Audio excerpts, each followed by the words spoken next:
Morning everyone. आज की video में आपका बहुत बहुत स्वागत है।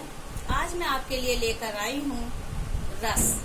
रस टॉपिक हिंदी का एक बहुत ही मुख्य टॉपिक है। जैसा कि आप देख सकते हैं, मैंने बोर्ड पर रस के बारे में लिख रखा है, वो मैं आपको समझाने का प्रयास करती हूँ। रस किसे कहते हैं, रस की परिभाषा क्या है, रस के कितने अंग होते हैं, रस का काव्य में क्या कार्य है, ये सब मैं आपको बताऊंगी। जैसा कि आचार्य विश्वनाथ ने कहा था कि वाक्य रसात्मक काव्यम, यानी रसात्मक वाक्य, ये किसी वाक्य में रस का होना ही रस कहलाता है। किसी वाक्य में रस का होना ही काव्य कहलाता है। ठीक है, जब कविता बनती है तो कविता में किसी रस का होना बहुत ही ज्यादा जरूरी होता है। अब मैं आपको बताती हूँ रस। नाट्य शास्त्र के प्रवर्तक आचार्य भरत मुनि का प्रसिद्ध सूत्र है। हिंदी में चाहे आपकी संधियां हो या आपके रस हो, समास हो, कुछ भी हो, उनका आचार्यों ने कोई ना कोई एक सूत्र दिया है। वो सूत्र बताने का यही कारण है जिससे कि हमें बहुत ही सरल भाषा में वो चीज याद हो सके, उसके अंग याद हो सके। जैसे कि रस का सूत्र है व्यवहानुभाव व्याविचारी संयोगा दृश्य निष्पत्ति। इसका अर्थ हुआ कि जो रस की उत्पत्ति हुई है वो किन किन चीजों से हुई है, इस सूत्र में उसके बारे में बताया गया है। जैसे व्यवहाव, अनुभाव, व्याविचारी भाव आदि के संयोग से रस की उत्पत्ति होती है। अब बताती हूँ मैं आपकी रस की परिभाषा। रस की क्या परिभाषा होती है?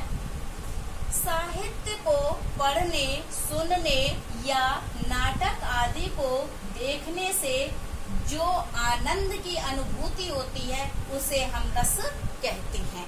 यानी किसी काव्य, किसी कविता, कहानी, नाटक आदि को देखने से हमारे अंदर जो आनंद की अनुभूति, हम जो आनंद अनुभव करते हैं उसको हम रस कहते हैं। रस के मुख्य 4 अंग माने जाते हैं जो निम्न प्रकार हैं। इसमें आपका फर्स्ट नंबर पर है स्थायी भाव। स्थायी भाव किसे कहते हैं? हम हृदय में मूल रूप से विद्यमान रहने वाले भावों को स्थायी भाव कहते हैं। स्थायी भावों की संख्या 9 है। रति, हास, शोक, क्रोध, उत्साह, भय, जुगुप्सा, विस्मय, निर्वेद आदि। स्थायी भाव मूल रूप से हमारे सबके हृदय में विद्यमान रहते हैं। जैसे अगर हमें कोई चीज दुख की दिखाई दी जाए तो हमारे लिए दुख होगा। यदि किसी हम मरे हुए व्यक्ति को देखते हैं, किसी ऐसी जगह पर जाती हैं, कोई मृत चीज को देखकर, तो हमारे अंदर क्या दुख होता है, यानी शोक होता है। अगर हम किसी हंसी की चीज को देखते हैं तो हमारे अंदर हास्य पैदा होता है। तो ये चीजें स्थायी भाव इन्हें इसलिए कहा गया है क्योंकि ये जन्मजात होते हैं, ये जन्म से ही हमारे अंदर होते हैं और मरण तक हमारे साथ रहते हैं। जो चीजें, जो भाव हमारे साथ जन्म से लेकर मृत्यु तक रहते हैं उन्हें हम स्थायी भाव कहते हैं। सेकंड नंबर पर है आपका विभाव। स्थायी भाव को जागृत करने वाले कारण को विभाव कहते हैं। विभाव 2 प्रकार के होते हैं। फर्स्ट है आपका इसमें आलम्बन विभाव और सेकंड है आपका उद्दीपन विभाव। अब आते हैं हम आपके थर्ड नंबर पर अनुभाव। अनुभाव किसे कहते हैं? आश्रय यानी नायक या नायिका, कोई भी हो सकता है इनमें से, की चेष्टाओं यानी कोशिशों को अनुभाव कहते हैं। अनुभावों से ये सूचना मिलती है कि आश्रय के हृदय में विशेष अनुभूति क्रियाशील हो चुकी है।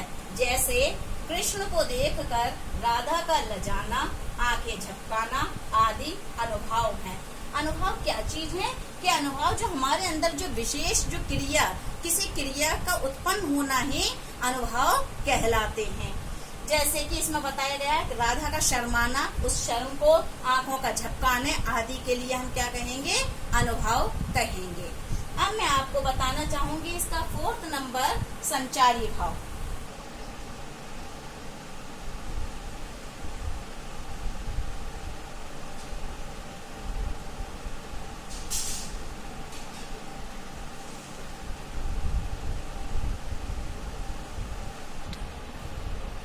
अभी हमने जाना रस के प्रकार कि रस में कौन कौन से प्रकार आते हैं। सबसे पहले था हमारा स्थायी भाव, दूसरे नंबर पर आपका विभाव, तीसरे नंबर पर आपका अनुभाव और फोर्थ नंबर पर आता है हमारा संचारी भाव। संचारी भाव की जो परिभाषा है वो इस प्रकार है, आइए उसे जानने का प्रयास करते हैं। संचारी भाव, आश्रय। आश्रय किसे कहते हैं? नायक अथवा नायिका। आश्रय कहेंगे हम नायक अथवा नायिका को। कि आश्रय के मन में उत्पन्न पैदा होने वाले अस्थिर विकारों को संचारी भाव कहते हैं।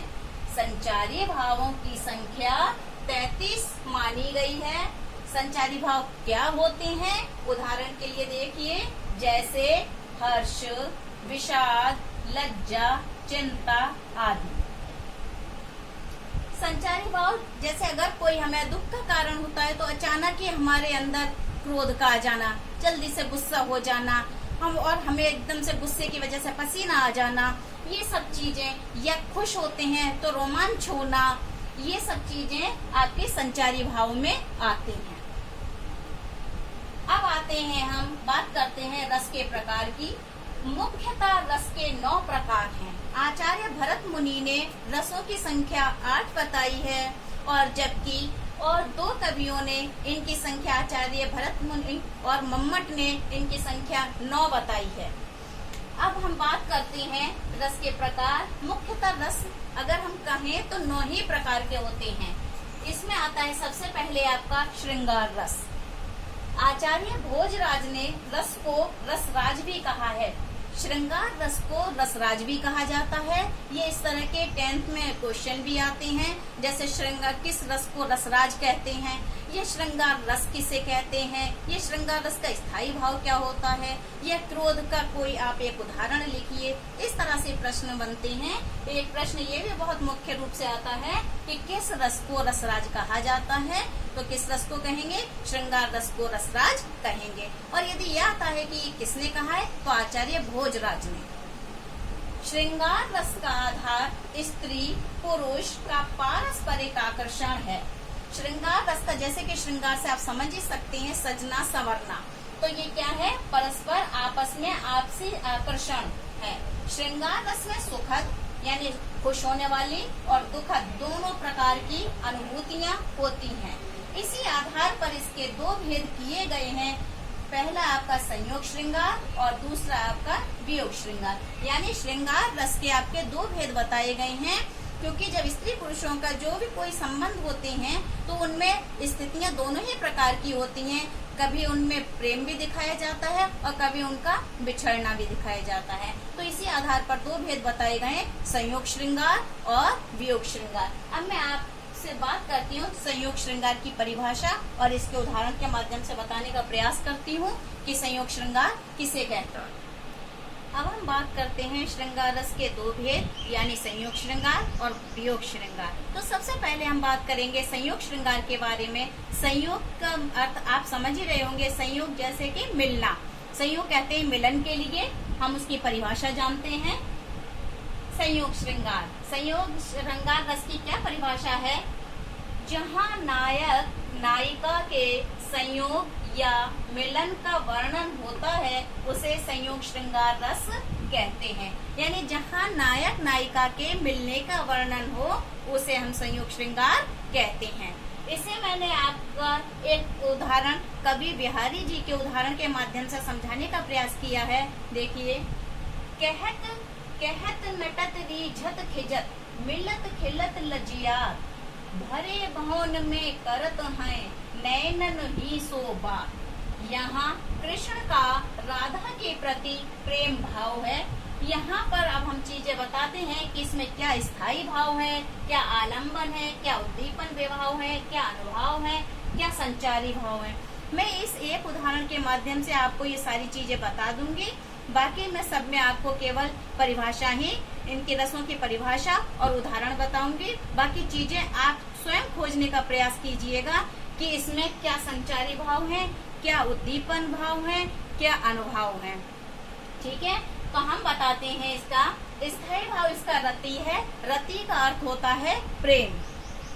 दूसरा है आपका आलंबन। यहाँ पर आलंबन क्या है, किसके ऊपर ये पूरा उदाहरण है प्रस्तुत, तो कृष्ण और राधा इसमें आलंबन है।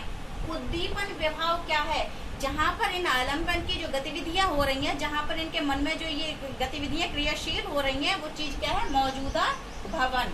अनुभव क्या है, उनका देखना, अनुभव कहलाएगा उनका एक दूसरे के प्रति देखना, आकर्षण। और संचारी भाव है हर्ष, लजाना, खींचना आदि।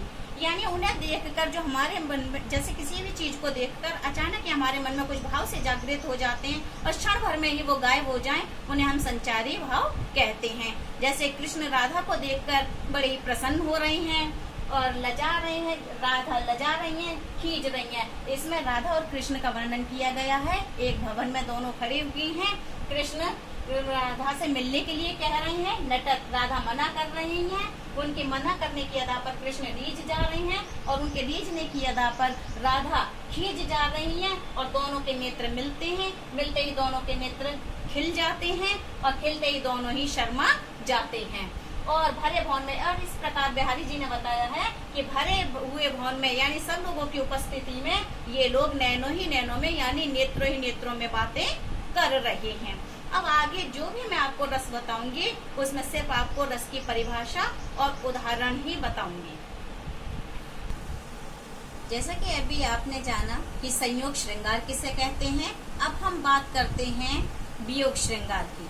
वियोग श्रृंगार, श्रृंगार रस के दूसरे भेद वियोग श्रृंगार की। वियोग श्रृंगार किसे कहते हैं, वियोग श्रृंगार का स्थायी भाव भी रति होता है, क्योंकि ये भी दोनों के ही प्रेम पर आधारित है। उसमें संयोग श्रृंगार में नायक और नायिका के मिलने का कारण बताया जाता है और इसमें वियोग श्रृंगार में नायक और नायिका के बिछड़ने का। तो वियोग श्रृंगार रस की परिभाषा है जहाँ वियोग की अवस्था में, वियोग यानी बिछड़ने की अवस्था में नायक नायिका के प्रेम का वर्णन होता है, वहाँ वियोग या विप्रलंब श्रृंगार रस होता है। वियोग श्रृंगार को हम विप्रलंब के भी नाम से जानते हैं। अब हम इस उदाहरण के माध्यम से समझने का प्रयास करेंगे। ये रामचरितमानस से लिया गया एक दोहा है। इसमें राम और सीता के बारे में वर्णन है। जब सीता का अपहरण करके रावण ले जाता है और राम और लक्ष्मण जी उनकी खोज में जब वन वन भटकते हैं, तो वो वन के हर पशु वृक्ष वगैरह से पूछते हैं कि क्या तुमने मेरी सीता को देखा है, तो किन शब्दों में वो व्यक्त कर रहे हैं, हे खग मृग, हे मधुकर श्रेणी, तुम देखी सीता मृग नयनी। यानी राम रो रो कर पूछ रहे हैं, हे पक्षियों, हे हिरण, हे शेरों, कि आप लोगों ने सुंदर नेत्रों वाली मेरी सीता, मृग जैसे नयनों वाली मेरी सीता को कहीं देखा है। तो इसमें यहाँ पर बिछड़ने का बताया गया है। तो यहाँ ये हुआ वियोग श्रृंगार। अब हम बात करते हैं तीसरे रस की, हास्य रस। जैसा कि हास्य रस से आपको पता चल ही रहा होगा, हास्य का मतलब हंसी। हास्य रस का स्थायी भाव होता है हास, और ये किस प्रकार उत्पन्न होता है, आइए परिभाषा द्वारा जानते हैं। इसका स्थायी भाव है हास, जहाँ किसी विकृत यानी बिगड़ी हुई वेशभूषा, क्रियाकलाप, किसी व्यक्ति के कार्य, क्रियाकलाप किस तरीके के वो क्रियाकलाप कर रहा है, चेष्टा, कोशिशों या वाणी को देख सुनकर मन में जो हंसी, उल्लास, प्रसन्नता का भाव उत्पन्न होता है, उसे हास्य रस कहते हैं। जाहिर सी बात है, जहाँ पर हास्य होगा वहाँ प्रसन्नता और उल्लास तो अंदर होगा ही। इसका उदाहरण है, उदाहरण के द्वारा समझते हैं। हाथी जैसी देह है, गेंडे जैसी खाल, तरबूजे जैसी खोपड़ी, खरबूजे से गाल। यहाँ पर इस तरीके से बताया गया है, शरीर को हाथी जैसा बताकर, खाल को गेंडे जैसी बताकर, और सिर को तरबूजे जैसा और गाल को खरबूजे जैसा। तो इसलिए यहाँ पर हंसी का माहौल है, हंसी की बातें हैं। और भी हास्य रस के उदाहरण हैं, जैसे शीश पर गंगा हंसे, भुजनी भुजंगा हंसे, हास ही को दंगा भयो नंगा के ब्याह में। अथवा नई नई शादी थी, नया नया न्यूज था, घूंघट उठाकर देखा एक बल फ्यूज था, यानी दुल्हन की एक आंख ही गायब थी। तो इस प्रकार की बातों से जहाँ पर थोड़ा सा हंसी का माहौल उत्पन्न हो जाए जिन बातों से, तो वहाँ पर हास्य रस होता है। आज की वीडियो में मैं सिर्फ आपको इतने ही उदाहरण के बारे में बताऊंगी, वरना वीडियो भी बहुत बड़ी हो जाएगी। आर्य के रसों के बारे में मैं आपको अगली वीडियो में मिलती हूँ, और आपको वीडियो कैसी लगी इस बारे में प्लीज बताइएगा। धन्यवाद।